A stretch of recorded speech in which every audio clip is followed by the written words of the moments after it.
Debate నేను సునీత. తెలంగాణలో phone tapping రచ్చ మళ్లీ మొదలైంది. బీఆర్ఎస్ అధినేత మాజీ సీఎం కేసీఆర్ కు నోటీసులు ఇచ్చేందుకు సర్కార్ రెడీ అవుతోంది. ఈ నేపథ్యంలోనే అధికార విపక్ష పార్టీల మధ్య మాటల యుద్ధం తారస్థాయికి చేరుతుంది. నీళ్ల వ్యవహారాన్ని పక్కకు నెట్టేందుకే ఈ డ్రామా అని అటు బీఆర్ఎస్ ఆరోపిస్తుండగా ఇది సినిమాల లాగా సాగకూడదని బండి సంజయ్ కూడా అభిప్రాయపడ్డారు. ఇంతకీ ఫోన్ ట్యాపింగ్ లో నెక్స్ట్ ఏం జరగబోతుంది అనేది ఇవాల్టి డిబేట్ లో మనతో పాటు పార్టిసిపేట్ చేస్తున్నారు లింగం యాదవ్ గారు, కాంగ్రెస్ అధికార ప్రతినిధి. మరికొంతమంది కూడా కాసేపట్లో జాయిన్ అవుతారు. లింగం యాదవ్ గారు, గుడ్ మార్నింగ్ అండి. Good morning.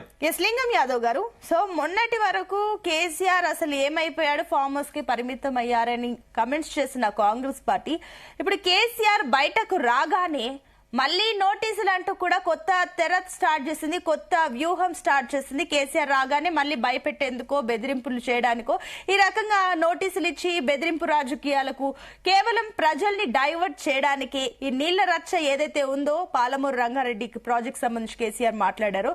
మీరు డైవర్షన్ పాలిటిక్స్ చేసే దిశగానే ఈ ఇన్ని రోజులు సైలెంట్ గా ఉన్న ఫోన్ ట్యాపింగ్ మళ్లీ స్టార్ట్ చేస్తారన్న మీ పైన విమర్శకి ఏం చెప్తారు? గుడ్ మార్నింగ్ అండి. ముందుగా మీకు జీ న్యూస్ ప్రేక్షకులకు అదే విధంగా ఒక ఆన్సర్. డెఫినెట్ కూడా కాంగ్రెస్ ప్రజాప్రభుత్వం ఇవాళ గౌరవనీయ ముఖ్యమంత్రి రేవంత్ రెడ్డి గారి ఆధ్వర్యంలో అభివృద్ధి, సంక్షేమము, సామాజిక న్యాయం ధ్యేయంగా ఇవాళ ప్రజాప్రభుత్వం ముందుకెళ్తున్నటువంటి సందర్భం మనకు కనబడుతుంది. మేము ఆనాడు ప్రతిపక్షంలో ఉన్నప్పుడే చాలా స్పష్టంగా చెప్పాం, కాంగ్రెస్ ప్రజాప్రభుత్వం అధికారంలోకి వచ్చిన తర్వాత బీఆర్ఎస్ 10 ఏళ్ల అవినీతి అక్రమాలపై డెఫినెట్ కూడా చట్టబద్ధమైన న్యాయబద్ధమైన ఎంక్వైరీ ఇస్తాం. ఆ ఎంక్వైరీ ఆధారంగానే ఎంత పెద్ద వ్యక్తులు ఎవరున్నా కూడా వాళ్ళని చట్ట ప్రకారం చర్యలు తీసుకుంటామని ఆనాడే మేము చాలా స్పష్టంగా చెప్పాం. మేము మేనిఫెస్టోలో కూడా పెట్టాము. దానికి అనుగుణ యాజ్ ఎ మెంబర్ గా మేమేమంటున్నాం అంటే, ఇవాళ కేసీఆర్ అధికారంలో ఉన్నప్పుడు ప్రజల మధ్య లేడు, ఇవాళ ప్రతిపక్ష నాయకుడుగా ఉన్న కేసీఆర్ ప్రజల మధ్య లేడు. ఆయన ఫామ్ హౌస్లు ఉంటేంది, బయటకు వస్తేంది, ఇవాళ తెలంగాణ ప్రజలు ఆయనను ఎవరు పట్టించుకుంటున్నారు? వాళ్ళు చేసినటువంటి అవినీతి అక్రమాలు వల్ల ఇవాళ తెలంగాణ ప్రజలకు ముఖం చూపించుకోలేక ఇవాళ ఫామ్ హౌస్ లో దాక్కున్నటువంటి వ్యక్తి కేసీఆర్. ఆయనను చూసి ఎవరు భయపడుతున్నారండి? ఇవాళ కేసీఆర్ బీఆర్ఎస్ పార్టీ నాయకులకు ముఖం లేదు ప్రజల వద్ద పోవాలంటే. మీరు చూసిరు మొన్ననే స్థానిక సంస్థల్లో ఎలక్షన్ లో, అంటే అసెంబ్లీ ఎలక్షన్ నుంచి మొదలు పెట్టుకుంటే మొన్న జరిగినటువంటి జూబ్లీహిల్స్ స్థానిక సంస్థ ఎలక్షన్ వరకు కూడా ఒక్క ఎలక్షన్ లో కూడా బీఆర్ఎస్ గెలిచినటువంటి దాఖలాలు లేవు. ఇక వాళ్ళేం మాట్లాడతారండి? మీరంటున్నటువంటి వాళ్ళ ఫోన్ ట్యాపింగ్. ఎస్, ఆనాడు 10 ఏళ్లలో ఎంత దుర్మార్గాలు చేసిర్రు అంటే దానికి చాలా చేసిరు. ఇవాళ అవన్నీ కూడా నేను చెప్పదలుచుకోలేదు. ఒక ఫోన్ ట్యాపింగ్ గురించి మాత్రమే మనం మాట్లాడుకుంటే, భారత రాజ్యాంగం ఆర్టికల్ 21 ప్రకారం రైట్ టు ప్రైవసీ ఇస్ దనే ఫండమెంటల్ రైట్. ఇది 2017లో సుప్రీంకోర్టు Puttaswamy versus union of India కేసులో చాలా స్పష్టంగా సుప్రీంకోర్టు జడ్జిమెంట్ ఇవ్వడం జరిగింది. మరి రైట్ టు ప్రైవసీ అంటే ఒక ఫండమెంటల్ రైట్ ను కూడా వయలేషన్ చేసి ఇవాళ ప్రతిపక్ష నాయకులు ఇంటి పక్కన సెటప్ బాక్సులు ఏర్పాటు చేసి ఇవాళ వాళ్ళు ఏం మాట్లాడుకున్నారో చివరకు ఫ్యామిలీలు మాట్లాడుకున్నా కూడా మాటలు విన్నటువంటి దుర్మార్గులు గత పాలకులు, అదే విధంగా భార్య భర్తలు, జడ్జీలు, కార్పొరేట్ కంపెనీల వ్యక్తులు, అదే విధంగా సినిమా యాక్టర్లు, ఇండస్ట్రియలిస్టులు, అంటే వీళ్ళు వాళ్ళని కాదు, సమాజంలో ఎవరైనా బీఆర్ఎస్ పార్టీకి లేదా వాళ్ళ అవకాశాలు ఎలక్షన్ లో గెలవడం కోసం, ఇవాళ హుజరాబాద్ ఎలక్షన్ లో, మునుగోడు బై ఎలక్షన్ లో గెలవడం కోసం ఎంత దుర్మార్గానికి తెగించారు అనేది ప్రత్యక్ష ఉదాహరణే ఆనాడు వాళ్ళు చేసినటువంటి ఫోన్ ట్యాపింగ్. ఇంకొకటి, ఫోన్ ట్యాపింగ్ ఎవరు చేస్తారండి? మీకు కూడా తెలుసు, మనందరికీ తెలుసు. కేంద్ర హోంశాఖ అనుమతితోటి ఎవరైతే ఈ దేశానికి వ్యతిరేకంగా మాట్లాడుతున్నారో లేదా ఈ దేశ వ్యతిరేక శక్తులో, అది కూడా with permission of the union minister, home minister approval తోటి అవి చేస్తారు. మరి వీళ్ళు చేసింది ఎవరి మీద అండి?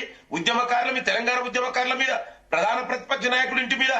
ఇంకొకటి, సెటప్ బాక్సులన్నీ వాళ్ళు అధికారం కోల్పోయిన తర్వాత ఇమ్మీడియట్ గా అవన్నిటిని కూడా మూసీ నదిలో పారేసినటువంటి సందర్భం కూడా మనకు కనబడుతుంది. ఇవాళ ఈ ప్రభాకర్ రావు గారు వీళ్ళు వెనుక ఎవరున్నారనేది ఇవాళ ఎంక్వైరీ నడుస్తుంది, ఇవాళ సిటీ ఎంక్వైరీ నడుస్తుంది. ఇవాళ వీళ్ళందరూ ఆఫీసర్లందరూ కూడా చెప్తుంది ఎవరు? అధినేత ఆదేశాలకు అనుగుణంగానే ఈ ఫోన్ ట్యాపింగ్ చేసినాం అన్నారు. మరి ఆనాడు ప్రభుత్వాధినేత ఎవరున్నారండి? ఆనాడు ప్రభుత్వ పెద్దలు కేసీఆర్, కేటీఆర్, హరీష్ రావు వీళ్లే కదా. వీళ్ళ ఫ్యామిలీ గుప్పెట్లనే కదా తెలంగాణ 10 ఏళ్లు బందీ అయింది. ఇవాళ వాళ్ళ కేసీఆర్ ఆదేశాల కారణంగానే ఫోన్ ట్యాపింగ్ చేసినామని ఆఫీసర్లు చెప్తున్నారు. డెఫినెట్ కూడా ఎంక్వైరీ నడుస్తుంది. ఇవాళ మీకు ఎందుకు లింగం యాదవ్ గారు, మీరు అధికారంలోకి రాగానే ఫస్ట్ ఎత్తిన మాట ఏంటంటే కూడా క్లియర్ ఒకటే, ఫోన్ ట్యాపింగ్ విషయంలో చాలా మంది ఉన్నారు, ఇందులో ఇంతమంది బాధితులు ఉన్నారని మీరు అధికారంలో రాగానే వెంటనే చెప్పారు. కానీ 2 ఏళ్లు అయిపోవస్తుంది, ఇంతవరకు దాని గురించి అది లేదు గతి లేదు. ఇంతవరకు ప్రభాకర్ రావుని తప్ప ఇంకెవరికైనా వచ్చాయంటే నోటీసులు ఇంతవరకు ఏది ఇవ్వాలి. ఈవెన్ బీజేపీ సైడ్ నుంచి కూడా మీకు కౌంటర్లు వచ్చాయి. మీకు చేత కాకపోతే సిఐడి కన్నా ఇచ్చేసేయండి, మేమన్నా దాన్ని చేస్తాం, డైలీ సీరియల్ లాగా లాగొద్దు అని. బండి సంజయ్ మీకు సపోర్ట్ చేస్తూనే ఒక మాట అయితే అన్నారు, సినిమాల్లాగా లాగి పెట్టకండి, ఫాస్ట్ హ్యాండ్ చేసేయండి అని చెప్పేసి కూడా కమెంట్లు ఇచ్చారు. కాబట్టి ఏంటి ఇప్పుడైనా కాస్త ఫాస్ట్ హ్యాండ్ గా ఉంటుంది అనుకోవచ్చా? అండి, మీ అందరికి తెలుసు ఇదే ప్రభాకర్ రావు గారిని అమెరికా నుంచి తీసుకురావడానికి ఎంత ప్రయత్నం చేసిందో ఈ ప్రజాప్రభుత్వం మీరు చూడలేదా?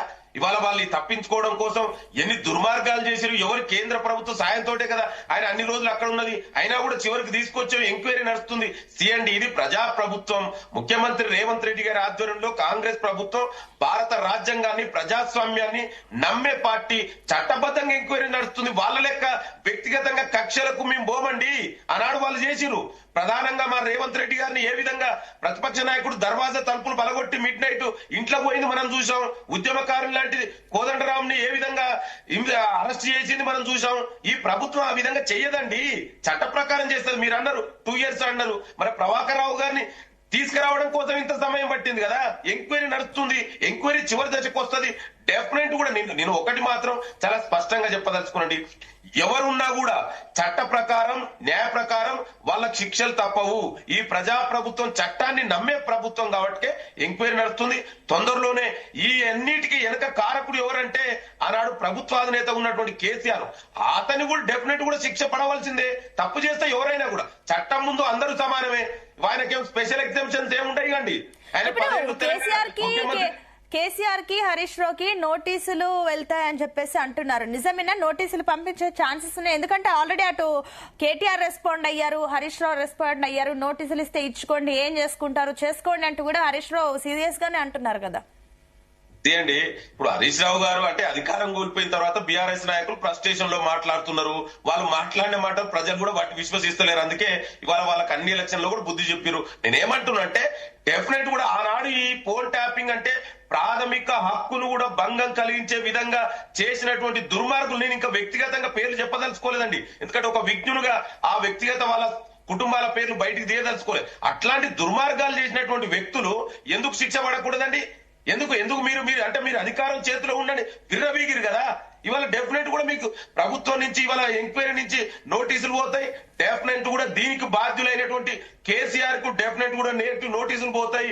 చట్ట ప్రకారం ఏ చర్యలు తీసుకుంటే ప్రభుత్వం తీసుకుంటది. అరెస్ట్ కూడా తప్పదు. దాంట్లో మీరు తప్పు చేసినప్పుడు నువ్వెందుకు భయపడుతున్నావు? అసలు నీకు భయం ఎందుకు వస్తుంది? ఉలికెందుకు పడుతున్నారు బీఆర్ఎస్ నాయకులు? మీకు నిజంగా మీరు తప్పే చేయకుంటే, మీరు ఆనాడు వ్యవస్థలను మీ సొంత చేతుల్లోకి తీసుకోకుంటే మీకెందుకు ఇంత భయం? అంటే మీరు తప్పు చేసిరని మీరే భయపడుతున్నారు కదా. మీరు ఎంక్వైరీకి అటెండ్ కండి. ఇవాళ ఎంక్వైరీకి మీరు చూసిరు. ఫోన్ ట్యాపింగే కాదండి, చాలా కేసులలో కేటీఆర్ గారు ఇవాళ ఫార్ములా ఈ కేసులలో కూడా ఎంక్వైరీకి ఇస్తేనే ఆయన పోయి కోర్టుకు పోయి తెచ్చుకున్నటువంటి సందర్భం మనకు తెలుసు. అంటే వీళ్ళు తప్పు చేసిరని ఒప్పుకుంటున్నారు. డెఫినెట్ కూడా కేటీఆర్ హరీష్ రావుకు చట్ట ప్రకారం శిక్ష పడక తప్పదు. వీళ్ళు దీన్ని తప్పించుకోవడం కోసం సెంటిమెంట్ డ్రామాలు క్రియేట్ చేస్తున్నారు. మరి 10 ఏళ్ల అధికారంలో ఉంది మీరే కండి. ఎక్కడ పోయిందండి మీకు తెలంగాణ మీద సోయి? ఏం నీళ్లు నిధులు నియామకాల పేరు మీద తెలంగాణ కోసం కొట్లాడితే, తెలంగాణ కాంగ్రెస్ పార్టీ ఆనాడు తెలంగాణ ఏర్పాటు చేస్తే మరి 10 ఏళ్లలో మీరు ఎందుకు మాట్లాడలేదండి? జలదోపిడి గురించి మీరు ఎందుకు మాట్లాడలేదండి? ఇవాళ అధికారం కోల్పోయిన తర్వాత మీకు నా దక్షిణ తెలంగాణ గుర్తొచ్చింది. నేను నల్లగొండ బిడ్డగా చెప్తున్నా, 10 ఏళ్లలో మీరు చేసినటువంటి దుర్మార్గం ఉమ్మడి ఆంధ్రప్రదేశ్ కంటే ఎక్కువ అన్యాయం మాకు మీ 10 ఏళ్ల పాలన జరిగింది. మా దక్షిణ తెలంగాణ రంగారెడ్డి, నల్గొండ, అదే విధంగా పాలమూరు ఇవాళ ఎడారిగా మారుతాను కారణం మీరు కాదా? మీరు సెంటిమెంట్ రాజకీయాలు చేస్తున్నారు, మీరు డ్రామాలు చేస్తున్నారు. అంటే మీ అవినీతి అక్రమాలు మీ అరెస్టు కావడం తప్పదు. దాన్ని డైవర్ట్ చేయడం కోసం ఇవాళ సెంటిమెంట్ రాజకీయాలకు తెరలేపింది కేసీఆర్ బీఆర్ఎస్ నాయకులు. మీరు ఎన్ని సెంటిమెంట్ రాజకీయాలు చేసినా, తలకిందులు తపస్సు చేసినా మిమ్మల్ని కాపాడరు. తెలంగాణ ప్రజలు అందరికీ అర్థమైంది మీరు చేసే 10 ఏళ్లలో మీరు చేసిన దుర్మార్గాలు ఇంకా కూడా ప్రజలలో కండ్ల కనబడుతున్నాయండి. కానీ ఇప్పుడు లింగం యాదవ్ గారు మీరు అన్న లెక్కన చూస్తే ఇప్పుడు వాళ్ళు భయపడుతున్నారు అని అంటే మీరు అంటున్న ప్రకారం భయపడితే గనక ఎందుకు ఇట్లాంటి కమెంట్లు చేస్తారు? అరెస్ట్ చేస్తే చేసుకోండి, కానీ లిమిట్స్ దాటకండి అంటూ మీకు నచ్చింది చేసుకోండి, డైవర్షన్ పాలిటిక్స్ అని నిజంగానే డైవర్ట్ చేస్తున్నారా ప్రజల్ని? అండి ఇవాళ కేసీఆర్ బీఆర్ఎస్ నాయకులు వాళ్ళు ఒక విషయంలో వాళ్ళని ఒప్పుకోవచ్చు. ఎందుకంటే మాటలు ఏదైనా మాట్లాడతారు. ఇది అంటారు చూడు, మేకపోతు గాంభీర్యం. ఇవాళ వాళ్ళకి లోపల భయం పెట్టుకుని ఏదో మేకపోతు గాంభీర్యంతో ఏదో అరెస్ట్ చేసుకోండి. మరి ఇదే కేటీఆర్ ఎందుకు కొట్టుకుపోయిందండి?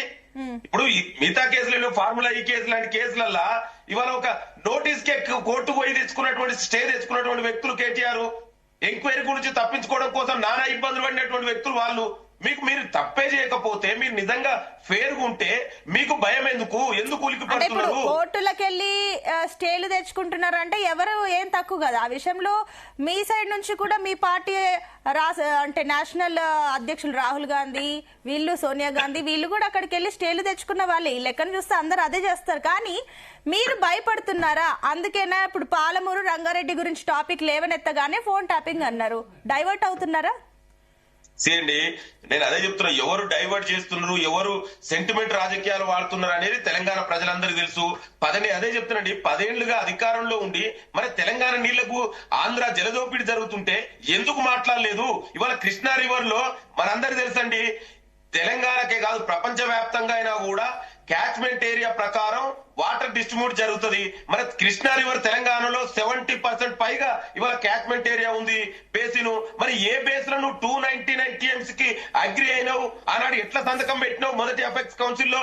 మరి ఆనాడు ఎక్కడ పోయింది నీకు సోయి? ఇదే కేసీఆర్ ఏమన్నాడు, రాయలసీమని రతనాలసీమ చేస్తా, రోజా ఇంటికి వెళ్లి చేపల పులుసు తిన్నప్పుడు గుర్తుకు రాలేదా? తెలంగాణకు అన్యాయం జరుగుతుంది, దక్షిణ తెలంగాణకు నువ్వు కొంప ముంచుతున్నావు అనే ఆనాడు నీకు గుర్తుకు లేదా? అంటే నీ అవకాశవాద రాజకీయాల కోసం ఏదైనా చేస్తావు. ఇవి ఒకసారి చూపెట్టండి, రాయలసీమని రతనాలసీమగా మారుస్తా. ఇది కేసీఆర్ గారు రోజా ఇంటికి వెళ్లి చేపల పులుసు తిన్నప్పుడు మాట్లాడిన మాటలు. మీరు చూడండి కావాలంటే క్లిప్, ఇక్కడ రోజా గారు కూడా ఉన్నారు. అంటే ఇంత దుర్మార్గంగా మీరు చేసి ఇవాళ అధికారం కోల్పోయిన తర్వాత ఇవాళ మీరు మాట్లాడితే ఎట్లండి? అందుకే ముఖ్యమంత్రి రేవంత్ రెడ్డి గారు చాలా స్పష్టంగా చెప్పారు, తెలంగాణకు ఎట్టి పరిస్థితుల్లో కూడా అన్యాయం జరగం, ఎంతవరకైనా కొట్లాడతాం, తెలంగాణ న్యాయబద్ధమైన నీటి బొట్టును సాధించేంత వరకు మేము కోర్టుకెళ్తాం, ప్రధానమంత్రినైనా ఎదిరిస్తాం అనేది వాళ్ళ ముఖ్యమంత్రి గారు చాలా స్పష్టంగా చెప్పారు. అంటే మీరు చెప్పింది కరెక్టే. మీరు అన్నట్లు పేపర్స్ లో ఇవన్నీ కనిపించాయి, గతంలో ఇవన్నీ జరిగాయి. మొన్న కేసీఆర్ ప్రెస్ మీట్ లో ఒక మాట అన్నారు, మేము 175 టీఎంసీల సామర్థ్యం గల వచ్చేంతగా మేము డిజైన్ చేస్తే మీరు 40 నుంచి 45 టీఎంసీలు సరిపోతాయి అని చెప్పేసి కేంద్రానికి పంపించారు. ఇది ఇంత మళ్ళీ దారుణంగా ఒడిగడుతున్నారు, ప్రజలకు అన్యాయం చేయబోతున్నారని కేసీఆర్ అన్నారు. మరి దానికి ఏమంటారు? మీరు 175 టీఎంసీల డిజైన్ ఉంటే 40-45 టీఎంసీలు సరిపోతుందా? అండి అసలు ఇవాళ కేసీఆర్ దుర్మార్గాలు అంటే ఇవాళ ఎట్లా మాట్లాడతారంటే దాన్ని కూడా అంటే ప్రజల్ని ఎట్లా డైవర్ట్ చేస్తారు. ఇవాళ నేను సూటిగా ప్రశ్నిస్తున్నాను మీ ద్వారా, మరి 10 ఏళ్లలో దక్షిణ తెలంగాణ ఏ ప్రాజెక్టు మీరు కంప్లీట్ చేసిరని చెప్పానండి? ఇవాళ పాలమూరు రంగారెడ్డిని ఆనాడు మేము కేంద్ర ప్రభుత్వంలో అధికారంలో ఉన్నప్పుడు మేము డిజైన్ చేసినాం, కాంగ్రెస్ రాష్ట్రంలో అధికారంలో ఉన్నప్పుడు. ఇవాళ దక్షిణ తెలంగాణ చాలా ఇంపార్టెంట్ అనేటువంటి ప్రాజెక్టు పాలమూరు రంగారెడ్డి. మరి 10 ఏళ్లలో నువ్వు ఎంత బడ్జెట్ కేటాయించినవండి? ఇవాళ అదే విధంగా నెట్టంపాడు, భీమా, కోయిల్ సాగరు, ఎస్ఎల్బిసి మా నల్గొండ జిల్లాలో ఫ్లోరైడ్ నీళ్లు తాగుతున్నాం. ఉమ్మడి ఆంధ్రప్రదేశ్ లో 33 కిలోమీటర్ల సొరంగం తవ్వితే 10 ఏళ్ల అధికారంలో ఉండి 1 కిలోమీటర్ సొరంగం తవ్వలే. ఎవరు అన్యాయం చేసిరండి? ఎందుకు చేయలేదండి? మీరు ఎంత కంప్లీట్ చేస్తారు చెప్పండి. నేను అందుకే కదా ఇవాళ ముఖ్యమంత్రి గారు మీరు చూస్తున్నారు, ఇవాళ దాని మీద చాలా ప్రత్యేక శ్రద్ధతోటి ఎట్టి పరిస్థితుల్లో కూడా దాన్ని కంప్లీట్ చేయాలి.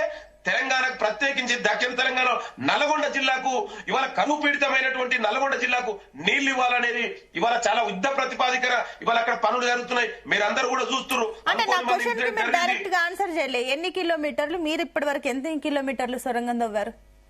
అదే అండి ఇవాళ ఇన్సిడెంట్ అయిన తర్వాత అది అక్కడ ఆగిపోయింది కదా. ఇవాళ ఆగిపోయింది. అదే చెప్తున్న కొన్ని అనుకోని సంఘటన వల్ల అది ఆగుతా కూడా మొన్ననే ముఖ్యమంత్రి గారు, ఇరిగేషన్ మినిస్టర్ గారు రివ్యూ చేసి ఎట్టి పరిస్థితుల్లో మనం రాబోయే 2 సంవత్సరాల్లో దాన్ని కంప్లీట్ చేయాలని ఇవాళ యుద్ధ ప్రతిపాదికన చేస్తున్నారు.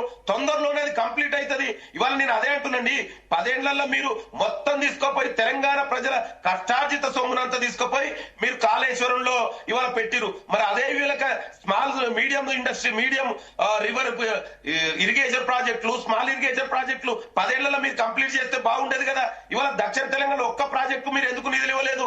1,00,000 కోట్ల బడ్జెట్ ఏమో మీరు కాళేశ్వరం పెట్టిర్రు. 1,00,000 కోట్లు పెడితే దక్షిణ తెలంగాణలో ఉన్నటువంటి అందరూ సగం డబ్బులండి.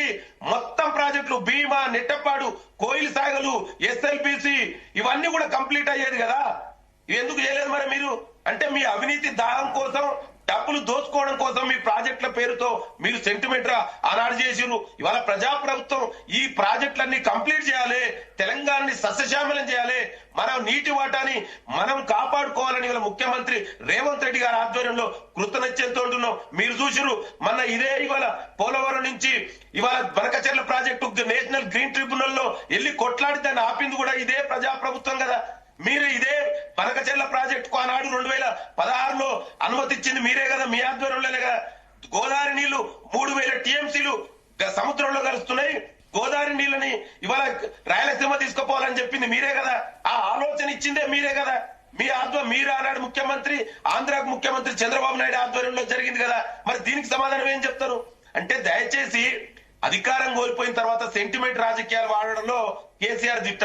దానికోసం మళ్ళొక సెంటిమెంట్ రాజకీయాలు చేయాలని చూస్తుండు. ఇవన్నీ ప్రజలు గమనించరు. మీరు ఎన్ని డ్రామాలు ఆడినా, తలకిందులు తపస్సు చేసినా తెలంగాణ ప్రజలు మిమ్మల్ని నమ్మరు. ఇవాళ దయచేసి ఒక ప్రతిపక్ష నాయకుడుగా మీ బాధ్యత ఏందండి? ప్రజలకు మీరు ప్రజల మధ్యలో ఉండండి. నువ్వు ఫామ్ హౌస్ లో పడుకుంటావు, బయటకు వచ్చి ఇదిగో పులి అదిగో ఏందండి డ్రామాలు? ఎవరికి చెప్తురండి? ఏదో మేకపోతు గాంభీర్యాలు ఎవరికండి ఇవన్నీ? నీ బాధ్యత అండి. నువ్వు ఒక ఎమ్మెల్యేవు, ప్రతిపక్ష నాయకుడు. That's your responsibility to attend the assembly. దానికి కూడా నువ్వు జీతభత్యాలు తీసుకుంటున్నావు. నువ్వు ప్రజల సొమ్ముతోటి అనుభవించుకుంటా నువ్వు ఫామ్ హౌస్ లో కూర్చొని అప్పుడు 6 నెలలకు ఒక సంవత్సరానికి ఒక ప్రెస్ మీట్ పెట్టి నేను వస్తా, నేను ఇది చేస్తా, అది చేస్తా అంటే ఏందండి ఇది? ఇది రాజరికం కాదు కండి. అందుకే వాళ్ళ ప్రజాప్రభుత్వం మీరు మీరు చేసిన తప్పులన్నీ వాళ్ళ బయటకు వస్తున్నాయి. ఇవాళ ఎంక్వైరీ నడుస్తున్నాయి. ఒక కేసే కాదండి. మీరు టైం ఇస్తే నేను చెప్తా. ఈ 10 ఏళ్ల చేసిన దుర్మార్గాలు మొత్తం కూడా కాదేది అవినీతి కనర్హం 10 ఏళ్ల బీఆర్ఎస్ పరిపాలన అన్నట్టు మొత్తం అవినీతి అక్రమాలే జరిగినాయి. కానీ కేటీఆర్ కూడా రియాక్ట్ అవ్వడం జరిగింది. లింగం యాదవ్ గారు ఏమని కూడా మీ కాంగ్రెస్ ప్రభుత్వ వైఫల్యాలు, నిరుద్యోగము, మీరు చాలా అంశాలు ఉన్నాయి. వాటి గురించి ప్రజలు డైవర్ట్ అవ్వకుండా మీరు కొత్త డ్రామా తీసుకొచ్చారు. దమ్ముంటే ఎంపీటీసీ, జెడ్పీటీసీ ఎన్నికలు పెట్టండి, ఇప్పుడే కోఆపరేటివ్ ఎన్నికలు పెట్టండి, నామినేటెడ్ లాగా కాకుండా ప్రజాభిప్రాయం సేకరణ చేయండి, ప్రజాస్వామ్య బద్దంగా ముందుకెళ్ళండి అంటూ కూడా అంటున్నారు. కాబట్టి ఏం చెప్తారు? దమ్ముంటే ఇప్పుడే పెట్టండి అంటే పెట్టే ఛాన్సెస్ ఉన్నాయా? చేయండి. ఇవాళ ఎవరు దమ్ము ఏముందో తెలంగాణ ప్రజలు నిర్ణయించారు. ఇవాళ మన అసెంబ్లీ నుంచి ఎలక్షన్ నుంచి మొదలు పెట్టుకుంటే పార్లమెంట్ ఎలక్షన్ లో, అదే విధంగా ఇవాళ మొన్న జరిగినటువంటి సర్పంచ్ ఎలక్షన్స్ లో కూడా ఇవాళ కాంగ్రెస్ పార్టీ 70% పైగా, ఇవాళ 75 to 80% దగ్గర దరిదాపుల్లో ఇవాళ కాంగ్రెస్ పార్టీ సర్పంచ్ స్థానాలు గెలవడం జరిగింది. 60% వరకే వచ్చింది కదా, మీరు 70-75% అంటున్నారు. ఎక్కడ నేను చెప్తున్నాండి, కొంతమంది ఇండిపెండెంట్లు వాళ్ళందరూ కూడా కాంగ్రెస్ పార్టీ మా వాళ్ళు ఇంకొకటి మా దాంట్లోనే పోటీల వల్ల వాళ్ళు ఇండిపెండెంట్ గెలిచే చాలా మంది, పోటీ కాంపిటీషన్ ఎక్కువ ఉండడం వల్ల. మీ దాంట్లో సపోర్ట్ అంటారు, ఇండిపెండెంట్ అంటారు. ఇండిపెండెంటా లేదంటే కాంగ్రెస్ బలపరిచిన అభ్యర్థుల? అదే అండి, కాంగ్రెస్ పార్టీలో కాంపిటీషన్ ఎక్కువ ఉండడం వల్ల మా పార్టీ అభ్యర్థులు ఇద్దరు పోటీ చేయడం వల్ల బహుశా మీకు ఆ విధంగా అదే అంటున్నాను. మీకు తెలుసు, మాకు తెలుసు, అందరికి తెలుసు. ఇండిపెండెంట్లీ ఎవరైనా గెలిచినా కూడా పార్టీలోకి వచ్చేస్తారు. ఇది యాజ్ యూజువల్. ఎందుకంటే పార్టీ గుర్తు లేదు, పార్టీ లేదు. జస్ట్ అది ఒక అక్కడున్న స్థానికంగా లీడర్ ని చూసి ఓటేస్తారు. గెలిచిన వాళ్ళు వస్తే వస్తారు, లేదంటే బీఆర్ఎస్ లోకి వెళ్తారు. అంతే కదా, అధికార పార్టీ సైడ్ వస్తారు. లేదండి, అక్కడ మా పార్టీలో కాంపిటీషన్ ఎక్కువ ఉండడం వల్ల చాలా మంది ఎందుకంటే ఒకరికే ఇప్పుడు ఒక గ్రామ పంచాయతీకి సర్పంచ్ అభ్యర్థి ఒకటే ఇస్తాం కదా, ఇంకొకరు అట్లా ఇండిపెండెంట్ పోటీ చేసి లేదా పార్టీ టికెట్ ఇవ్వకపోవడం వల్ల అదొకటి. రెండోది, ఈ తెలంగాణ ప్రజాప్రభుత్వం ఏర్పడిన తర్వాత ఎందుకు రాలేదు? 70 నుంచి 75% ఎందుకు రాలేదు? మీరు అన్నారు కదా వచ్చినాయండి. మీరు చూడండి లెక్కలు 60% కదా. మాకు తెలిసి రిపోర్ట్స్ ప్రకారం, మీరు చెప్పిన ప్రకారం. అంతెందుకు రేవంత్ రెడ్డి కూడా ఒక మాట అన్నారు, ఎంపీటీసీ, జెడ్పీటీసీ ఎలక్షన్స్ లో సర్పంచ్ ఎన్నికల్లో వచ్చిన రిజల్ట్స్ ఇక్కడ రావద్దు, ఆ పర్సెంటేజ్ రావద్దు అని చెప్పేసి మీరే అన్నారు. 55 నుంచి 60% కదా. నేను అదే చెప్తున్నా. ఇవాళ ఎవరికి ఎంత వచ్చినాయి అనేది లెక్కలు మా దగ్గర ఉన్నాయి. కేటీఆర్ ఇవాళ అధికారం అంటే ఆయన అధికారం కోల్పోయిన తర్వాత ఆయన ఆధ్వర్యంలో జరిగిన ప్రతి ఎలక్షన్ లో ఓడిపోవడం జరిగింది. మీరు తెలంగాణ అసెంబ్లీకి జరిగిన 2 బై ఎలక్షన్ లో, కంటోన్మెంట్ బై ఎలక్షన్ లో, అదే విధంగా జూబ్లీస్ బై ఎలక్షన్ లో మీరు చూసిర్రు. ఇవాళ కాంగ్రెస్ పార్టీ క్యాండిడేట్లే గెలిచిర్రు. ఇవాళ వాళ్ళ కనీసం ఎక్కడ కూడా గెలుపు అనేది వాళ్ళ దరిదాపులో కూడా లేదు. గెలుపు అనేది వాళ్ళు మర్చిపోయిర్రు. ఇవాళ ఎంపీటీసీ జెడ్పీటీసీ గురించి మాట్లాడుతూ డెఫినెట్ కూడా మేము పెడతాం. ప్రజాప్రభుత్వం ఎప్పుడు పెట్టాలి పెడుతుంది. ఇంకొకటి ఇవాళ బీసీలకు మేము 42% రిజర్వేషన్ కోసం ఇవాళ దాని ప్రయత్నాలు జరుగుతున్నాయి. అంటే బీసీ రిజర్వేషన్ వద్దన్నట్టురా మీరు కావద్దా మరి చెప్పండి. కేసీఆర్ మీరు 10 ఏళ్లలో 33% ఉన్న రిజర్వేషన్ 18% తీసుకొచ్చిర్రు. మరి ఇవాళ కూడా బీసీలకు అన్యాయం చేయాలంటావు చెప్పండి. అరే మేము ఒక ప్రయత్నం చేస్తున్నాం, మీరు రిజర్వేషన్ తగ్గించిర్రు. ఇవాళ జనాభా తమాషా ప్రకారం బీసీలకు రిజర్వేషన్ ఇవ్వాలని ప్రజాప్రభుత్వం ఒక ఆలోచన తీసుకుంది. ఇవాళ అసెంబ్లీలో బిల్లు పాస్ చేశాం, మీరు చూసిరు. కేంద్ర ప్రభుత్వం గవర్నర్ ఏ విధంగా ప్రయత్నాలు చేస్తున్నారు కానీ రిజల్ట్ రావట్లేదు కదా. అదే కదా వచ్చింది సమస్య. ఇప్పుడు మీరు అంటున్నారు బీసీలకు రిజర్వేషన్ అని అన్నారు, మీరు ప్రయత్నాలు చేస్తున్నారు కాదనట్లేదు, ప్రయత్నం చేస్తున్నారు కానీ ఎట్ ద ఎండ్ రిజల్ట్ లేదు. ఆ ఫోన్ ట్యాపింగ్ ఇష్యూ అంటున్నారు 2 నెలల నుంచి లాగుతున్నారు డైలీ సీరియల్ లాగాని, ఇంతవరకు ఏమి అది లేదు గతి లేదు. అండి మీకు కూడా తెలుసు, మీరు సీనియర్ జర్నలిస్టు. ఇవాళ ఒక ఎంక్వైరీ స్టార్ట్ అయినప్పుడు ఇప్పుడు నాకు వ్యక్తిగతంగా కక్షతోంటో లేదు ఇంకోటి అట్లా జరగదండి. అది ఒక ఎంక్వైరీ ఆఫీసర్ నడుస్తుంది. ఎంక్వైరీ చాలా వరకు విచారణ జరిగిన తర్వాత విచారణ కంప్లీట్ చేస్తారండి. ఇవాళ 2 సంవత్సరాలు పట్టిందా లేదా సంవత్సరంలోనే అట్లా జరగదండి. మాకు చట్టం మీద విశ్వాసం ఉంది, చట్టం మీద నమ్మకం ఉంది. సిఐడి అడుగుతున్నారు కదా బీజేపీ కూడా, సిఐడికి అప్పగించండి మేము ఫాస్ట్.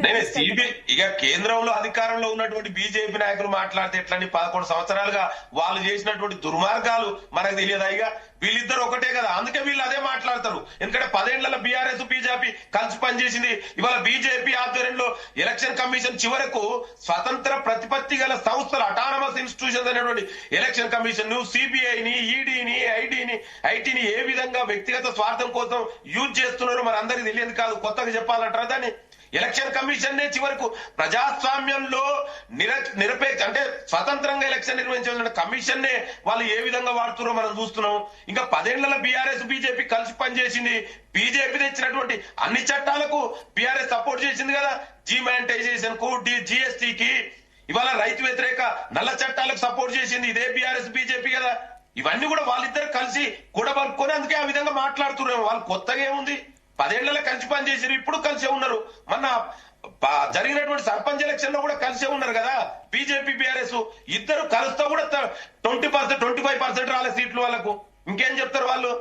సో అందుకే డెఫినెట్ కూడా మేము ఒకటే చెప్తున్నాండి, కాంగ్రెస్ ప్రజాప్రభుత్వం అంటే చట్టం మీద, రాజ్యాంగం మీద విశ్వాసం ఉన్నటువంటి పార్టీ. డెఫినెట్ కూడా ఎంక్వైరీ నడుస్తుంది. అది ఎంత పెద్ద వ్యక్తి అయినా, అది కేటీఆర్, హరీష్ రావా, కేసీఆర్ అని కాదు, చట్టం ముందు అందరూ సమానులే. చట్ట ప్రకారం డెఫినెట్ కూడా కేసీఆర్. లింగం యాదవ్ గారు, మీరు చెప్పిన కమెంట్స్ ప్రకారం చూస్తే కాంగ్రెస్ గవర్నమెంట్ కి సిఐడి పైన నమ్మకం లేదా? అందుకేనా కేంద్రం అన్ని వాళ్ళకి అనుసరణలోనే జరుగుతున్నాయని నమ్మకం లేనట్టుగా మాట్లాడుతున్నారు కదా. మీరు సిఐడి సిబిఐ అన్నారు మీరు అడిగేదండి. CID comes under state, CBI comes under sorry.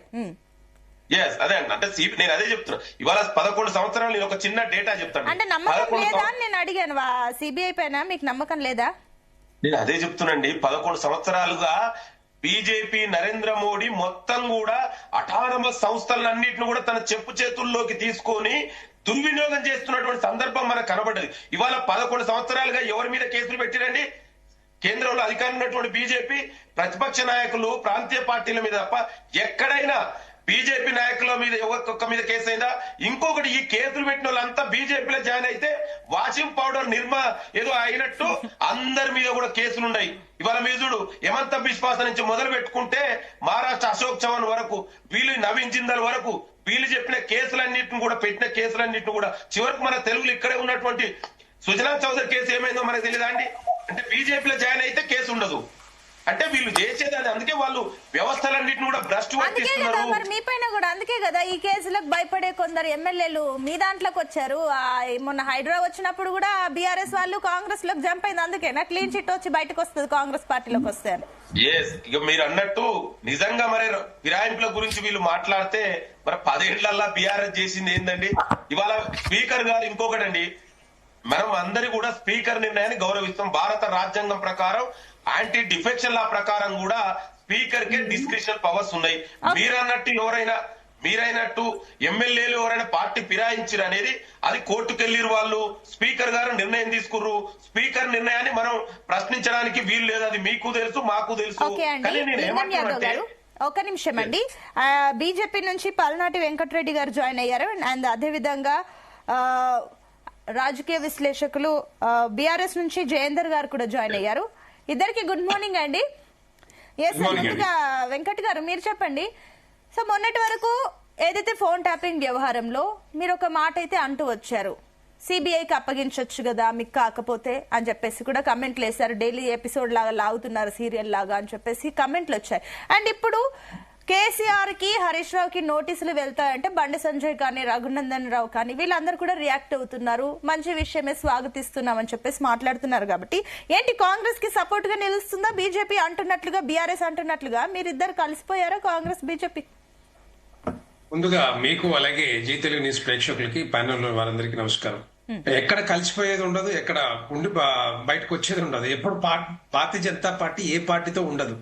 ముఖ్యంగా చెప్పాలంటే కాంగ్రెస్ పార్టీని అడిగేది ఏంటంటే, వీళ్ళు అధికారంలోకి వచ్చిందే రకరకాల హామీలు ఇచ్చుకుంటూ, రకరకాల వాగ్దానాలు చేసుకుంటూ, ఈ ఫోన్ ట్యాపింగ్ వ్యవహారం కానీ, కాళేశ్వరం కానీ, లేకపోతే గొర్రెల స్కామ్ కానీ, మిషన్ భగీరథ కానీ, విద్యుత్ స్కామ్ కానీ, వీటి మీద ఎంక్వైరీ చేసేసి ఎవరైతే దోషులు ఉన్నారో వాళ్ళని చెర్లపల్లి జైల్లో రూములు కట్టించి దాంట్లో పెడతామని చెప్పింది కాంగ్రెస్ పార్టీ. ఇప్పుడు కూడా మేము అడుగుతా ఉన్నాం, 2 సంవత్సరాల కాలంలో చేసింది ఏంటి? 2 సంవత్సరాల కాలంలో మీరు ఎవరిని లోపలేసిర్రు, ఎవరికి హామీ ఇచ్చిర్రు, తెలంగాణ ప్రజలకు హామీ ఇచ్చిర్రు, ఎవరైతే దోపిడీ చేసిర్రో, దోషులు ఎవరుతున్నారో వాళ్ళని మీరు లోపలేస్తామని చెప్పారు. దాంట్లో ముఖ్యంగా ఫోన్ ట్యాపింగ్ వ్యవహారం. ఫోన్ ట్యాపింగ్ చూసుకున్నట్టే 2 సంవత్సరాల నుంచి నడుస్తూనే ఉంది, అది ఒక సీరియల్ లాగా నడుస్తుంది. కానీ ఎక్కడ కూడా ప్రభాకర్ రావుని పట్టుకురావడానికి కేంద్ర ప్రభుత్వం మద్దతు ఇచ్చినా కూడా, వాళ్ళు సపోర్ట్ చేసి ఇక్కడ పట్టుకొచ్చినా కూడా దగ్గర నెలలు గడుస్తా ఉంది. ఇప్పటివరకు నోరు మెదపడలేదు. ఎవరు దానికి పాత్రదారులు ఎవరు, వెనకాల ఎవరున్నారు, ఎవరు చేపించారని చెప్పి అడిగితే ఎక్కడ కూడా సమాధానం కనిపించలేదు. దాని వెనకాల కొంతమంది అప్పుడు ఇంటెలిజెన్స్ ఆఫీసర్లు వాళ్ళని, ప్రణీత్ రావు కానీ లేకపోతే మిగతా అందరూ కూడా జైల్లో పెట్టినా కూడా ఇప్పటి వరకు దాన్ని ముందుకు పోలే కేసు చెప్పాలంటే. సో ఇప్పుడు సజ్జనారు నేతృత్వంలో ఒక సిట్ కమిటీ వేశారు. మేమేమంటున్నాం అంటే ఒకటే డిమాండ్ చేస్తా ఉన్నాం, దీని వెనకాల సూత్రధారులు ఎవరు, పాత్రధారులు ఎవరు, కాంగ్రెస్ పార్టీ, కాంగ్రెస్ ప్రభుత్వం తేల్చాలి. ఇది కూడా మళ్ళీ ఒక సిట్ వచ్చిన తర్వాత, రిపోర్ట్ వచ్చిన తర్వాత ఏదో తూతు మంత్రంగా వాళ్ళని విచారణ చేసి వదిలిపెడతామంటే భారతీయ జనతా పార్టీ చూస్తూ ఊరుకోదు. డెఫినెట్ గా మేము కూడా డిమాండ్ చేస్తాం, ఒకవేళ నిజంగానే సిట్ మీద రిపోర్టు ప్రాపర్ గా నిజంగానే ట్రాన్స్పరెంట్ గా వస్తే డెఫినెట్ గా బాగానే ఉంటుంది, వాళ్ళ మీద యాక్షన్ తీసుకుంటే. లేదు అంటే మేము డెఫినెట్ గా సిబిఐ డిమాండ్ చేస్తాం, సిబిఐ ఎంక్వైరీకి డిమాండ్ చేస్తాం. అంటే అప్పుడు 2 పార్టీలు బీఆర్ఎస్ కానీ కాంగ్రెస్ పార్టీ ఒకటేనట్టుగా కనపడుతుంది కదా. అందుకే లింగం యాదవ్ గారు, ఒకటి వెంకట్ గారు ప్యానెల్లో లింగం యాదవ్ గారు కూడా ఉన్నారు. సో లింగం యాదవ్ గారు ఒక కామెంట్ చేస్తారు, ఇందాక సిబిఐ పైన నమ్మకం లేదు, 11 ఏళ్ల నుంచి మీరు లాగేది అదే కదా, మీరు కూడా ఇప్పటి వరకు ఈ 11 ఏళ్లలో మీరు కూడా మీ బీజేపీలో ఉన్న వాళ్ళకి సంబంధించి ఎవరైనా కేసులు నమోదయ్యాయా? ఈవెన్ అవినీతి ఆరోపణలు ఎదుర్కొన్న వాళ్ళు కూడా క్లీన్ చిట్ తో బయటకు వచ్చారు ఈ 11 ఏళ్లలో. ఈవెన్ సిబిఐ పైన కూడా వాళ్ళకి నమ్మకం లేదు. అన్ని ఆటోనమస్ సంస్థలు అన్నింటినీ కూడా మీరు మీ కంట్రోల్లోకి తీసుకున్నారని చెప్పేసి ఇందాక కమెంట్స్ వచ్చాయి. సిబిఐ మీద నమ్మకం లేకపోతే కాళేశ్వరం మీద సిబిఐ ఎంక్వైరీ ఎందుకు ఆర్డర్ చేశారు? ఎందుకు కన్సెంట్ ఇస్తున్నారు? ఎందుకు సిబిఐ ఎంక్వైరీ చేపిస్తున్నారు? సిబిఐ మీద నమ్మకం లేకపోతే, నిజంగా వాళ్ళ మీద నమ్మకం ఉంటే, వాళ్ళ చేతనైతే ధైర్యంతో మేము దీని మీద ముందుకు పోయి వీళ్ళని అరెస్ట్ చేస్తాం అనుకుంటే వాళ్ళు చేతులు ఎందుకు ఎత్తేశారు? కేసీఆర్ గాని లేకపోతే హరీష్ రావు గారిని జైల్లో పెడతామని చెప్పిన కాంగ్రెస్ పార్టీ మరి ఎందుకు సిబిఐ ఎంక్వైరీకి కాల్ఫర్ చేసింది? ఎందుకు కన్సెంట్ ఇచ్చింది? సిబిఐ ఎంక్వైరీకి ఎట్లా ఇచ్చారు? మళ్ళీ దీన్ని పూర్తి కాళేశ్వరం మీద కాదు, ఓన్లీ మేడిగడ్డ మీదనే. మేడిగడ్డ మీద 24,000 కోట్ల రూపాయలు ఏదో ఖర్చు పెట్టిర్రో వాటి మీద మాత్రమే కన్సెంట్ ఇచ్చింది. మిగతా సుందిల్ల గాని, అన్నారం గాని, మిగతా కాలువలు ఏదైతే ఉన్నాయో 94,000 కోట్ల రూపాయల మీద కాళేశ్వరం ఏదైతే ప్రాజెక్టు మీద ఎంక్వైరీ చేపిస్తా అని చెప్పిన కాంగ్రెస్ ప్రభుత్వం ఎక్కడ కూడా చేయించలేదు. ఓన్లీ మేడిగడ్డ మీదనే చేపించింది. దాని మీదనే కన్సెంట్ ఇచ్చింది సిబిఐ కూడా ఇప్పుడు దాకా. కానీ ఎందుకు వాళ్ళకి ధైర్యం లేక మొత్తం టోటల్ 94,000 కోట్ల రూపాయలు ముఖ్యమంత్రి గారు చాలాసార్లు చెప్పారు, ఏమన్నారు, అనేక మీటింగ్లో చెప్పారు, 1,00,000 కోట్లు ఎవడైతే తిన్నాడో వాడిని మెక్కిండో వాళ్ళని వాళ్ళ దగ్గర నుంచి కక్కిస్తాం, అవి ఆ 1,00,000 కోట్లు మొత్తం కూడా తెలంగాణ ప్రజలకు పంచుతామని చెప్పి ఎన్నోసార్లు చెప్పారు కాబట్టే కాంగ్రెస్ పార్టీకి ఓటేసి గెలిపించారు రోజు. మరి ఎందుకు మరి మెయిన్ అక్కడ 1,00,000 పైచిల్లుక ఎంతో అప్పు చేస్తే అందులో ఎంతో ఖర్చు చేస్తారు, 80,000 ఎంతో 94,000 కోట్లు. సో మొత్తం రౌండ్ ఫిగర్ 1,00,000 చేసేసారేమో. ఓకే, 94,000 కోట్లు. సో నేను ఏమంటున్నా, ఒకటే డిమాండ్ చేస్తా ఉన్నాం, మీకు కాళేశ్వరం మీద పూర్తి విచారణ కావాలంటే కంప్లీట్ గా కాళేశ్వరం మీద ఖర్చు పెట్టిన దాని మీద మేడిగడ్డ గాని, సుందీల గాని, అన్నారం గాని, కాలువల మీద మొత్తం కూడా దాని మీద కన్సెంట్ ఇవ్వండి. ఒక ఓపెన్ కన్సెంట్, ఫ్రీ కన్సెంట్ ఇవ్వండి. ఈ తెలంగాణ రాష్ట్రంలో సిబిఐ వాళ్ళ పని వాళ్ళు చేసుకోవచ్చు అని చెప్పి చెప్పండి. ఇవ్వలే బీఆర్ఎస్ పార్టీ, కాంగ్రెస్ కేసీఆర్ గారు మరి మేము ఏమైనా చేసుకుంటాం, ఏమైనా దోపిడీ చేసుకుంటాం, ఏదైనా చేసుకుంటాం, తెలంగాణ రాష్ట్రంలో సిబిఐ మాత్రం ఈ తెలంగాణ రాష్ట్రం రాకూడదని కన్సెంట్ క్యాన్సిల్ చేసుకున్నారు. సో అట్లాంటి పరిస్థితే ఈ రోజు మరి ఫోన్ ట్రాపింగ్ వ్యవహారంలో ఏ విధంగా ముందుకు పోతుంది అనేది కాంగ్రెస్ పార్టీ, కాంగ్రెస్ ప్రభుత్వం చెప్పాలి. ఎందుకంటే సిట్ అనేది చాలా అంటే తెలంగాణ ప్రజలందరూ కూడా ఎక్స్పెక్ట్ చేస్తా ఉన్నారు, ఏం జరిగింది, ఎందుకు కుటుంబాల మధ్యలో, ఫ్యామిలీ మధ్యలో ఎందుకు చిచ్చు పెట్టిర్రు, ఎందుకు బెదిరించి మరి డబ్బులు వసూలు చేసిర్రు, ఎక్కడెక్కడ ఎవరిని ఫోన్ ట్యాప్ చేసి. ఎందుకంటే బండి సంజయ్ గారు ఉన్నారు, తర్వాత ఈటల రాజేంద్ర గారు ఉన్నారు, రఘునందన్ రావు గారు ఉన్నారు, వీళ్ళందరూ ఫోన్ ట్యాపింగ్ అయినాయి కదా, అందుకే మేము డిమాండ్ చేస్తాం. వెంకట్ గారు, జయేందర్ గారు, గుడ్ మార్నింగ్ అండి. సో మొన్నటి వరకు పాలమూరు రంగారెడ్డి ప్రాజెక్ట్ గురించి మాట్లాడితే దాని గురించి మాట్లాడేది లేక నిరుద్యోగం కానీ, డెవలప్మెంట్స్ కానీ, ఎంపీటీసీ జెడ్పీటీసీ ఎలక్షన్స్ అన్ని ఇవన్నీ పక్కన పెట్టేసి పబ్లిక్ ని డైవర్ట్ చేయడానికి ఇప్పుడు ఫోన్ ట్యాపింగ్ అని చెప్పేసి డ్రామాలు చేస్తున్నారని చెప్పేసి కమెంట్లు వచ్చాయి మీ నుంచి. కాబట్టి ఏంటి, దాన్ని ఏ రకంగా సమర్థిస్తారు? ముఖ్యంగా కాంగ్రెస్ పార్టీ వచ్చినప్పటి నుంచి కూడా మీరు చూస్తా ఉన్నారు, ఎక్కడ కూడా గతంలో చేసినటువంటి బీఆర్ఎస్ పార్టీ ప్రభుత్వంలో డెవలప్ చేసినటువంటిది జీర్ణించుకోలేక వీళ్ళకి అభివృద్ధి చేయడం చేతగాక ప్రజలను మైండ్ డైవర్ట్ చేయడం జరుగుతున్నది. 2 సంవత్సరాల దగ్గరకు వస్తా ఉంది, ఎక్కడ కూడా గ్రామాల్లో తట్టని మట్టి వేసినట్టు కూడా ఎక్కడ కనపడట్లేదు. ఇప్పుడు కొత్తగా మన గ్రామ పంచాయతీ ఎలక్షన్ లో మీరు చూస్తున్నారు, సుమారుగా 50%, 45% వరకు గ్రామాలలో బీఆర్ఎస్ పార్టీ గెలవడం జరిగింది. చాలా స్థానాల్లో సుమారు 20-30 స్థానాల్లో అతి కొద్ది మెజార్టీతో ఓడిపోవడం జరిగింది.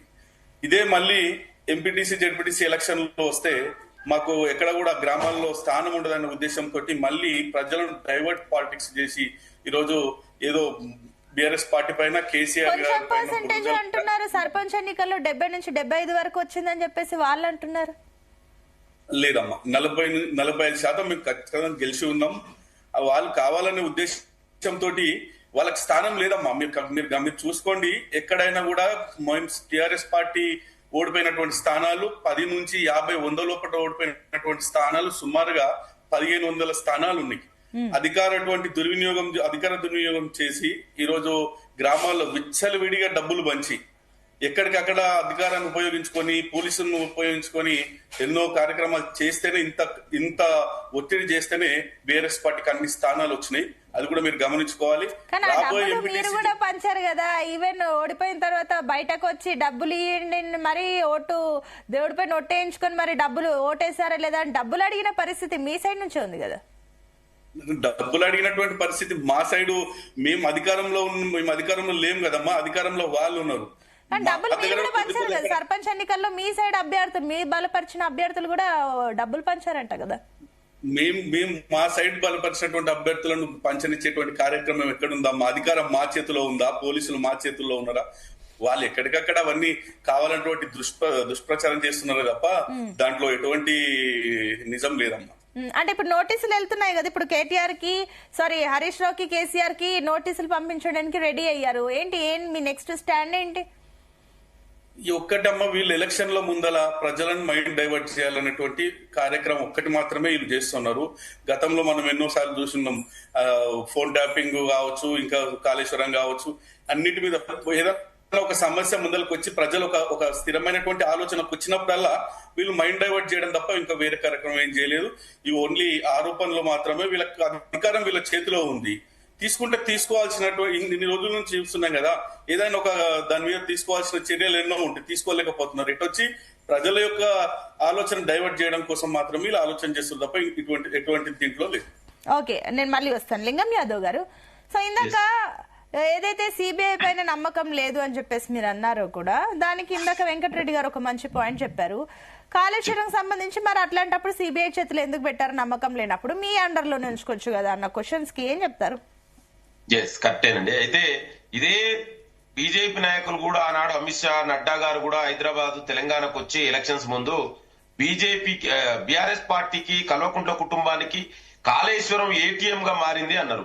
ఇదే బీజేపీ నాయకులు కిషన్ రెడ్డి గారు, బండి సంజయ్ గారు, కిషన్ రెడ్డి గారు అయితే చాలా సార్లు కూడా మీ అందరూ కూడా తెలుసు, కాళేశ్వరాన్ని మాకు అప్పగించి సిబిఐకి అప్పగించండి, మేము తొందరలోనే దాన్ని తేలుస్తామన్నారు. అందుకే మేము వ్యక్తిగతంగా, అంటే ఇది ప్రజా ప్రభుత్వం, ఇవాళ బీఆర్ఎస్ పార్టీ ప్రతిపక్షంలో ఉంది, వాళ్ళు 10 ఏళ్లలో చేసినటువంటి రాజకీయ కక్ష సాధింపులు మేము చేయకూడదు, మాకు అలాంటి ఉద్దేశం లేదు, నిష్పక్షపాతంగా ఇవాళ ఎంక్వైరీ జరగాలి, ఇదే బీజేపీ నాయకులు మాకు అప్పగించండి అన్నారు.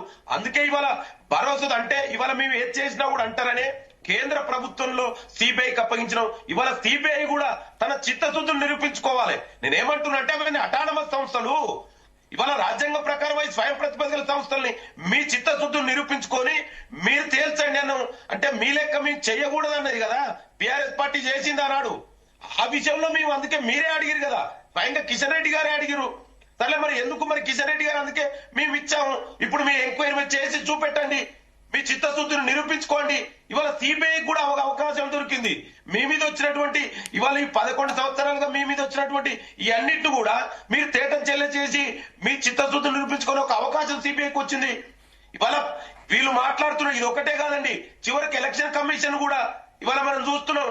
గతంలో election commission members ఎవరుండే?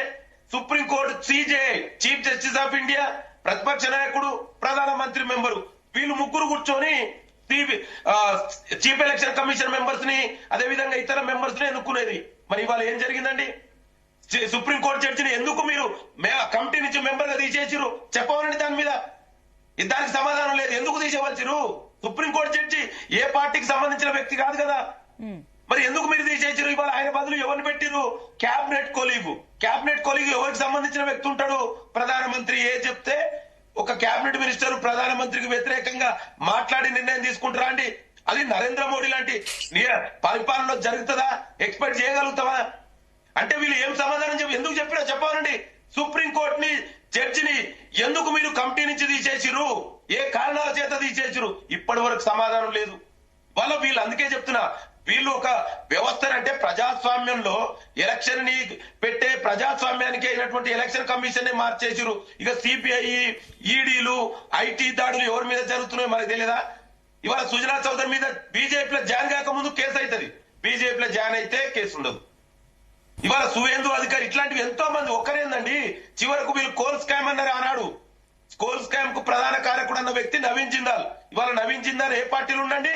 BJP party MP. ఇవాళ అశోక్ చౌహాన్ ఆదర్శ స్కామ్ అన్నారు. ఇవాళ ఈ ఆదర్శ స్కామ్ చేసినటువంటి అశోక్ చౌహాన్ ఏ పార్టీలు ఉండండి? బీజేపీ పార్టీ మెంబర్, ఇవాళ ఎంపీ. ఇది వీళ్ళ తెలివి.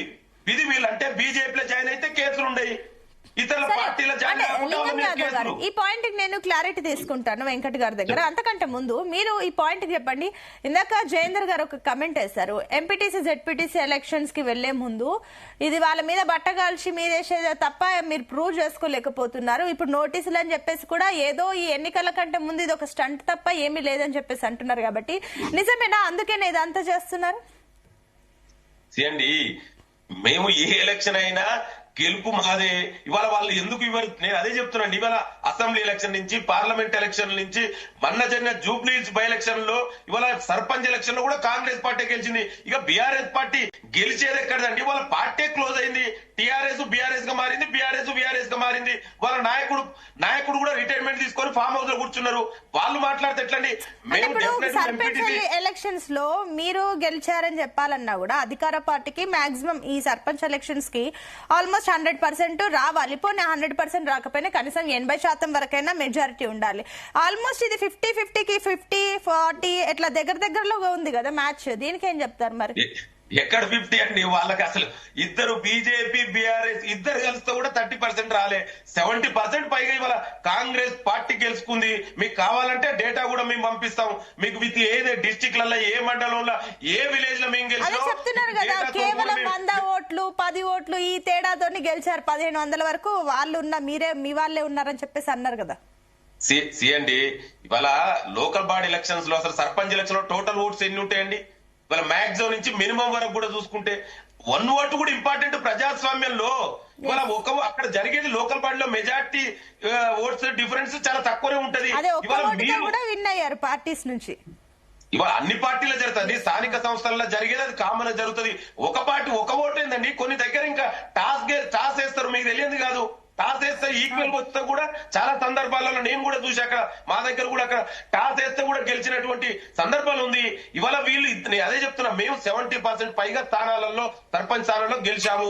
బీజేపీ బీఆర్ఎస్ ఇద్దరు కూడా కలుపుకొని 30% సీట్స్ రాలేదు.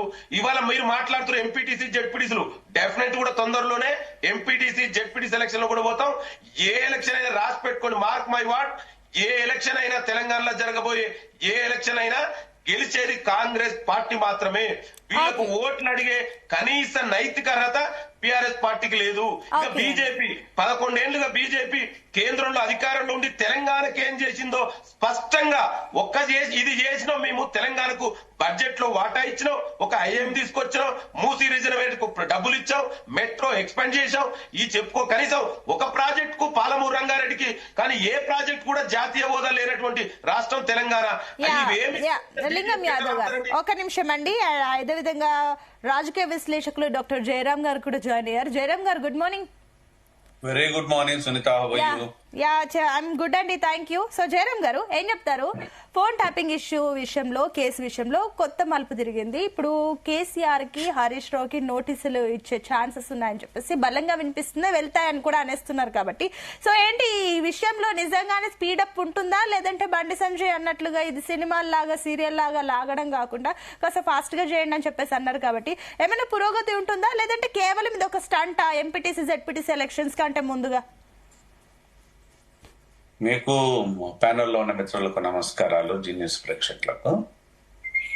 ఇది జనరల్ గా అయితేనేమో ఒకవేళ మనకు రొటీన్ గా ఒక వర్డ్ ఉంటది తెలంగాణ లోపల, కరిసే కుక్క మరుగదు, మరుగే కుక్క కరవదని. అంటే ఇక్కడ రాజకీయాల లోపల only black mails, settlements, same time వచ్చేసి ఒప్పందాలు, తెరచాటున జరిగే ఒప్పందాలు, పంచుకోవటాలు, ఇవే ఉంటాయి. ఇవే ఉన్నాయి కూడా. మీకు ఎక్కడైనా పొలిటీషియన్స్ మీద జరిగిన కేసులలో కానీ, ఉన్నతాధికారుల మీద జరిగిన కేసులలో కానీ ఎక్కడైనా కన్విక్షన్ రేట్ ఎంత?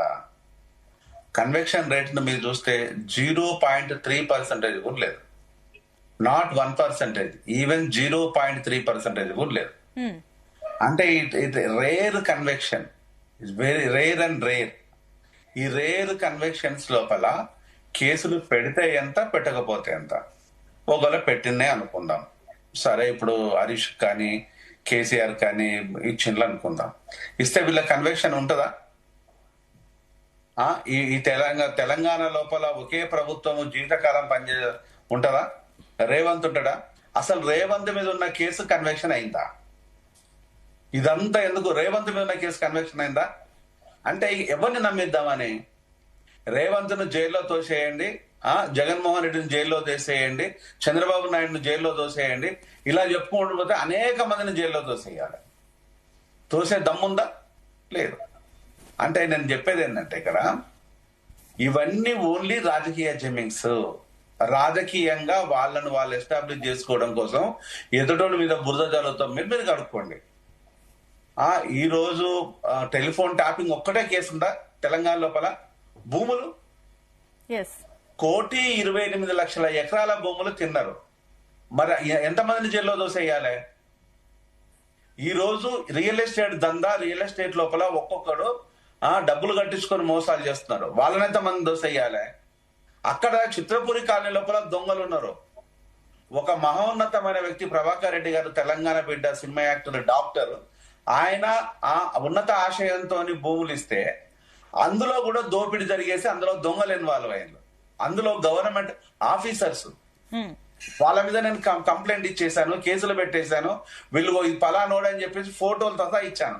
దాని వెనకాల మళ్ళీ బీఆర్ఎస్ పొలిటీషియన్స్ వెనకాల ఉంటారు, ఉన్నతాధికారులు ఉంటారు, కాంగ్రెస్ వాళ్ళు ఉంటారు, అనేక మంది రాజకీయ నాయకులు ఉన్నారు.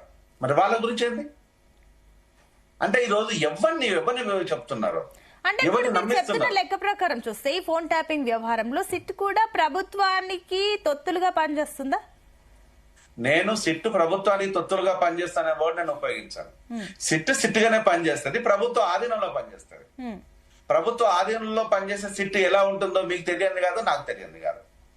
ఈరోజు ప్రభుత్వం అంటే కాంగ్రెస్ ఉండాల్సిన పని లేదు, బీఆర్ఎస్ రావచ్చు, తర్వాత బీజేపీ రావచ్చు, ఎవరైనా రావచ్చు. అంటే అది ప్రభుత్వ ఆధీనంలో ఉంటది. అది ప్రభుత్వ ఆధీనంలో ఉంటే ప్రభుత్వం ఇది ఒక బ్లాక్ మెయిల్ అన్న జరగవచ్చు, బుజ్జగింపులు అన్న జరగవచ్చు, తెరసాటు సెటిల్మెంట్ అన్న జరగవచ్చు. అంతే, అంతే మించి ఏం జరుగుతుంది? సిట్ అంటే దీనికి మించి ఇంకేమైనా జరుగుతుందా? సిట్ అంటే సిట్ స్టాండ్, ఇంతే కదా. మీరు పరిగెత్తండి, అడావుడి చేయండి అంటే అడావుడి చేస్తారు, లేదు కొంచెం నిద్రపోండి అంటే నిద్రపోతారు, లేదు మీ పనేం లేదు, మీ ఇచ్చిన సర్వీస్ కు చాలా నమస్కారాలండి, చాలా గొప్ప పని చేశారంటే మంచి సార్ అని చెప్తారు. అధికారులది ఇక్కడ అధికారుల ప్రమేయం కాదు కదా.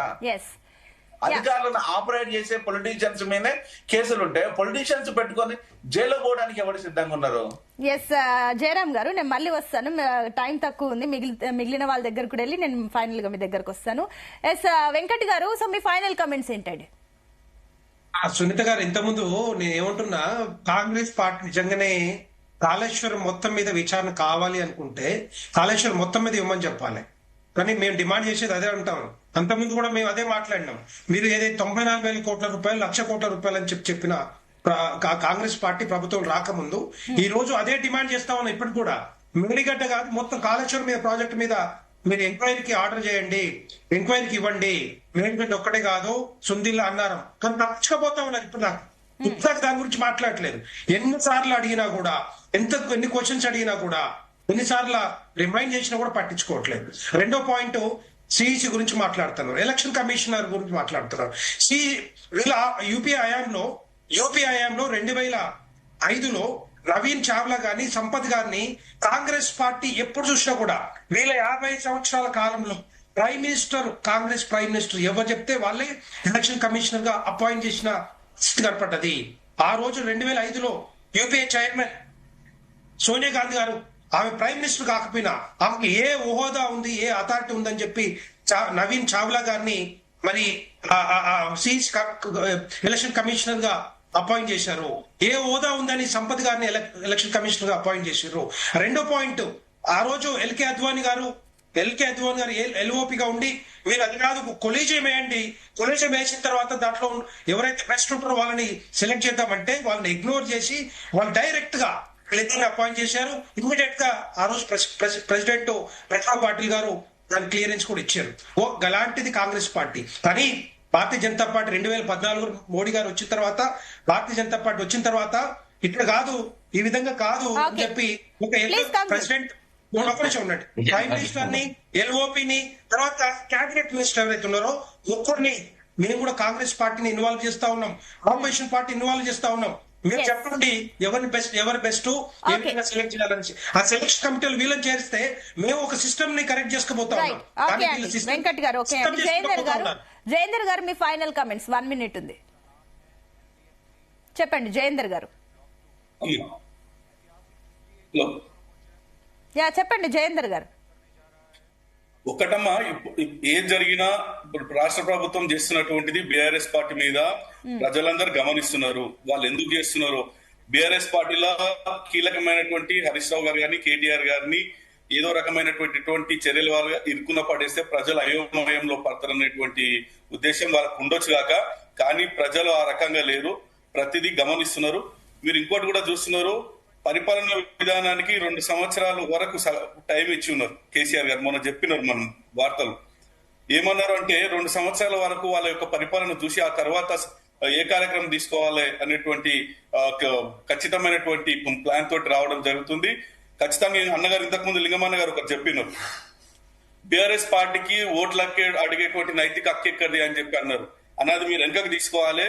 ఈ రోజు కేసీఆర్ గారు 14 సంవత్సరాలు ఉద్యమం చేసి ఓట్లు అడిగేటువంటి నైతిక హక్కు లేదన్న. రాష్ట్ర ప్రభుత్వము రాష్ట్రాన్ని సాధించినందుకు నైతిక హక్కు లేదన్న. కళ్యాణ లక్ష్మి పెట్టినందుకు నైతిక హక్కు లేదన్న. రైతు బంధు ఇచ్చి రైతులను ఆదుకున్నందుకు నైతిక హక్కు లేదన్న. ఎంతో మంది రైతులు చనిపోతుండన్న. రైతులు చావకుండా ఈ రోజు రైతు బంధు ద్వారా గానీ ఎన్నో కార్యక్రమాలు తీసుకొని రైతులు చావులు ఆపినందుకు నైతిక హక్కు లేదన్న. ఇట్లా చెప్పుకుంటూ పోతే ఎన్నో ఉన్నాయన్న. మీరు ఆ వడును ఉపయోగించదు, మీకు నైతిక హక్కు లేదన్నా. ఎందుకంటే 50 సంవత్సరాలు పరిపాలన చేసి ఈ రాష్ట్రం ఏ విధంగా ఉందో ఏ విధంగా ఉందో ప్రజలందరికీ తెలుసు అన్న. ఓకే అండి. ఎస్ లింగం యాదవ్ గారు, మీ ఫైనల్ కామెంట్స్ 30 seconds. ఎస్ ఏంటి బీఆర్ఎస్ మిత్రుడు మాట్లాడుతూ ఇవాళ వాళ్ళు చేసినటువంటి 10 ఏళ్లు మీకు అధికారం ఇస్తే మీరు ఏం చేసిరో తెలంగాణ ప్రజలందరికీ తెలుసు. కాదేది అవినీతికి అనర్హం అన్నట్టు కాళేశ్వరం నుంచి మొదలు పెట్టుకుంటే గొర్రెల స్కాము, చేపల స్కాము, టెలిఫోన్ ట్యాపింగ్, విద్యుత్ కొనుగోలు, ఇవాళ ఒకటేందిటే అన్నిట్లా కూడా అవినీతి చేసి ఆ అవినీతి పండోర బాక్స్ బయటపడుతుంది. ఎందుకు తొందరన్నా? డెఫినెట్ కూడా చట్ట ప్రకారం శిక్షలు పడతాయి. వెయిట్ చేయండి.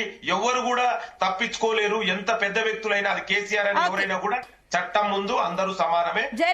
కూడా శిక్ష పడుతుంది. Please conclude.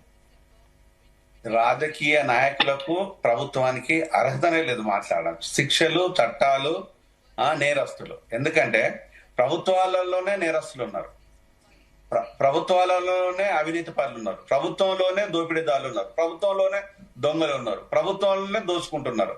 ఇక ఎవరికి శిక్షలు పడతాయి? ఒకసారి ప్రశ్న వస్తాయి, ఎవరి శిక్షలు పడతాయి? 10 సంవత్సరాల లోపల రేవంత్ రెడ్డి మీద కేసు ఫైల్ చేసిన బీఆర్ఎస్ ప్రభుత్వము రేవంత్ రెడ్డి మీద ఏం చర్య తీసుకున్నది? ఏమీ లేదు. ఇప్పుడు రేవంత్ రెడ్డి బీఆర్ఎస్ నాయకుల మీద కేసులు పెట్టి ఏం చర్య తీసుకుంటుంది? ఏమీ లేదు. ఓన్లీ ఇది రాజకీయ మనుగడ కోసం ఆడుతున్న డ్రామా మాత్రమే. ఇది ప్రజల కోసం చేస్తున్న అంశం కాదు. ప్రజలను మభ్య పెట్టాలి. వీళ్ళు దొంగలు ఉన్నారు, దొంగ దొంగ దొంగ అని అరవాలి. అది సక్సెస్ కావాలని చూస్తుంది తప్పితే ఇది రాజకీయ మనుగడ కోసం ఆడుతున్న డ్రామా తప్పితే ప్రజలకు ఎలాంటి ఉపయోగం లేదు. అందరూ దొంగలే, అందరూ అవినీతి పరులే, అందరూ దోపిడీదారులే, అందరూ ఇక్కడ అవినీతి చేసిన వాళ్ళే. మరి నీతి మంతులకే శిక్షలు పడుతున్న తప్పితే అవినీతి పరులకు ఎక్కడైనా శిక్షలు పడుతున్నట్టు ఉంటే దానిపైన మీరు అన్నట్లు ఎంతవరకు వెళ్తుందో. థ్యాంక్ యూ అండి. డిబేట్ లో పార్టిసిపేట్ చేసిన అందరికి కూడా thank you so much. So మొత్తమే చూస్తున్నాం, కేసీఆర్ కి హరీష్ రావు కి నోటీసులు నిజంగానే వెళ్తాయా? వెళ్తే రానున్న కొత్త ఏడాదిలో బీఆర్ఎస్ కు కష్టాలు తప్పవా? మరి కొంతమంది కీలక నేతలకు కూడా నోటీసులు వెళ్లే ఛాన్సెస్ ఉన్నాయని అంటున్నారు. మరి చూద్దాం నిజంగానే ఈ విషయంలో ఫోన్ ట్యాపింగ్ అంశంలో సిట్ ఎలాంటి దూకుడు చూపిస్తుందో.